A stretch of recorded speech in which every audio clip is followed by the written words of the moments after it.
Dans cette capsule vidéo, nous allons apprendre à lire et à écrire les grands nombres. Avant de commencer, il faut bien distinguer les chiffres des nombres. Les chiffres sont aux nombres ce que les lettres sont aux mots. Autrement dit, pour écrire les nombres, nous utilisons des chiffres.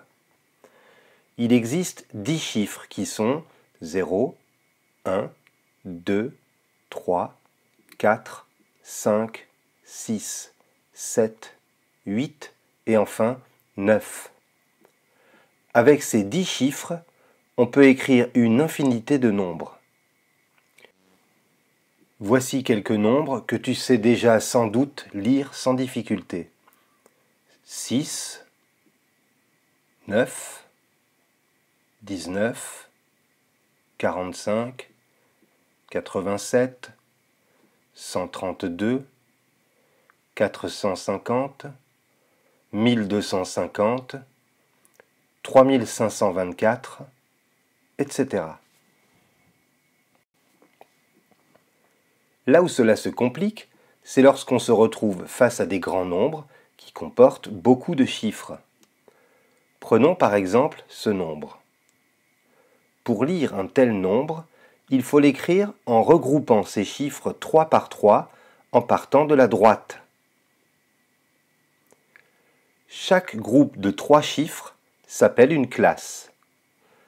Tout à droite, nous avons la classe des unités simples. Puis, un peu plus à gauche, la classe des milles ou des milliers. Puis vient la classe des millions et enfin celle des milliards. Maintenant, nous allons partager chaque classe en 3 parties puisque nous avons 3 chiffres par classe. Les unités à droite, les dizaines au centre et les centaines à gauche. Nous avons donc 2 unités, 9 dizaines et 7 centaines d'unités simples, 5 unités, 7 dizaines et 6 centaines de mille, 2 unités, 3 dizaines et 5 centaines de millions, et enfin 4 unités et 1 dizaine de milliards. Pour lire ce nombre, il nous suffit maintenant d'aller de gauche à droite. Nous avons 14 milliards, 532 millions, 675 792. Maintenant, nous allons faire le contraire. Nous allons écrire ce nombre en chiffres. Pour commencer, repérons les mots qui nous indiquent la classe de chaque groupe de chiffres. Nous avons des milliards, des millions, des milles et des unités.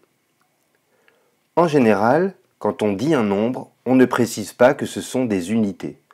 Je peux donc l'effacer. Maintenant, je vais écrire en chiffres chaque classe en commençant par les milliards. J'en ai 122, puis je poursuis avec les millions, j'en ai 362. Ensuite, les milles, je n'en ai que 3, ce qui signifie que j'ai 0 centaine de mille et 0 dizaine de mille. Enfin, je termine par les unités simples. Mon nombre en comporte 658. Le plus souvent, on écrit ces grands nombres sans tableau de numération. Dans ce cas, on laisse un espace entre les différentes classes, comme ceci. Voilà, tu sais maintenant lire et écrire en chiffres tous les grands nombres jusqu'au milliard. À bientôt pour de nouvelles aventures.